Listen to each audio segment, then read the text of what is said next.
Hello बच्चों, let's read the question. So the question says lipids are arranged in the membrane with A. Polar heads towards inside and hydrophobic tails towards outside.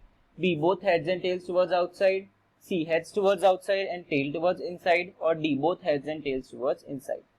So हमें इस question को solve करने के लिए जो की concept पता होना चाहिए. की concept is the fluid mosaic model or bilayer lipid array, bilayer arrangement of lipids, bilayer arrangement of lipids. कहाँ पे arrangement? In the plasma membrane. Plasma membrane में लिपिड्स का अरेंजमेंट कैसा होता है वो हमें पता होना चाहिए, तभी हम इस क्वेश्चन को सॉल्व कर पाएंगे. ओके, सो हमें पता है कि प्लाज्मा मेम्ब्रेन में कैसे लिपिड्स होते हैं. Lipids present in the plasma membrane are phospholipids. तो let's see what are phospholipids. Phospholipids जो होते हैं उनकी टैडपोल लाइक स्ट्रक्चर होती है. टैडपोल देखा है आपने, एक हेड होता है, टेल होती है, वैसे इनकी टैडपोल लाइक स्ट्रक्चर होती है. इनका ऐसा एक हेड होता है, दिस इज हेड, एंड ऐसी एक इनकी टेल होती है.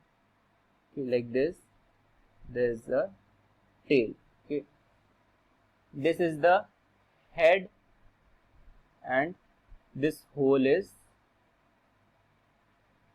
tail part of phospholipid. Head कैसा होता है इनका? head जो होता है that is polar end, polar end.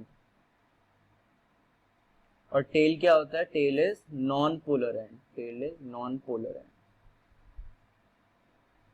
Polar होगी मतलब वाटर से अट्रैक्ट होगी, वाटर लविंग होगी. Polar end is also hydrophilic. Water भी पोलर होता है तो इट इज हाइड्रोफिलिक और water loving, hydrophilic.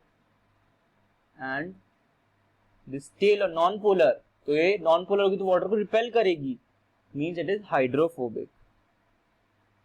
Hydrophobic. Hydrophilic होगी मतलब ये कैसी होगी? It is water soluble, water soluble. और टेल कैसी होगी? Insoluble in water, insoluble in water. Okay, इतना हमें समझ में आता है. जो टेल होती है वो एक और एडिशनल इन्फॉर्मेशन अगर आपको चाहिए तो tail is made up of fatty acids. Tail is made up of fatty acids की बन सकती है.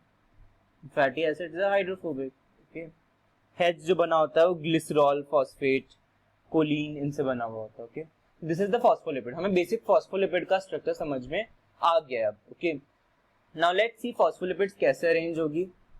Let's suppose that this is our plasma membrane. ये हमारी प्लाज्मा मेम्ब्रेन है. Okay, this is plasma membrane. What is this? This is the plasma membrane. Membrane पूरी thickness जो है plasma membrane, this whole thickness is the plasma membrane.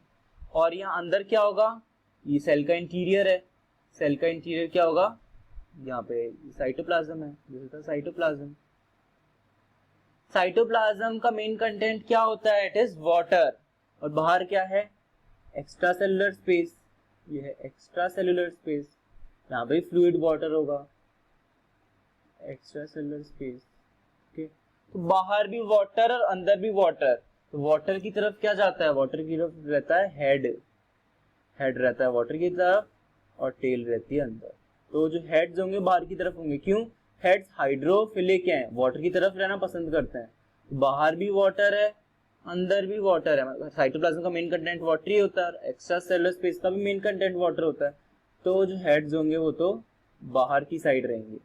यहाँ पे नीचे भी बाइलेयर है, हेड्स बाहर की साइड रहेंगे. और टेल्स एक्वस एनवायरनमेंट से, मतलब वाटरी एनवायरनमेंट से प्रोटेक्ट करने के लिए टेल्स अंदर रहती है ताकि वाटर के कॉन्टैक्ट में ना आए टेल्स, इसलिए स्टेबल रहती है.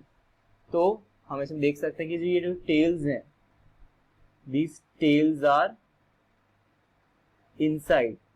टेल्स इनसाइड क्यों होती है? Because tails are hydrophobic. Tails are hydrophobic, इसलिए टेल्स कैसी होती हैं? इनसाइड. एंड ये जो हेड्स हैं दीज आर द हेड्स, ये हेड्स हैं। हेड क्या होता है? Heads are outside. क्यों हेड आउटसाइड क्यों होता है? क्योंकि ये हाइड्रोफिलिक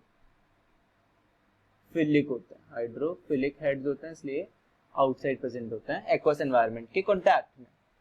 तो आई होप कि अब हमको आंसर पता चल गया होगा। Heads are towards outside and tails are towards inside, ऐसा bilayer arrangement of plasma membrane. So option C is correct answer. So I hope your concept got cleared.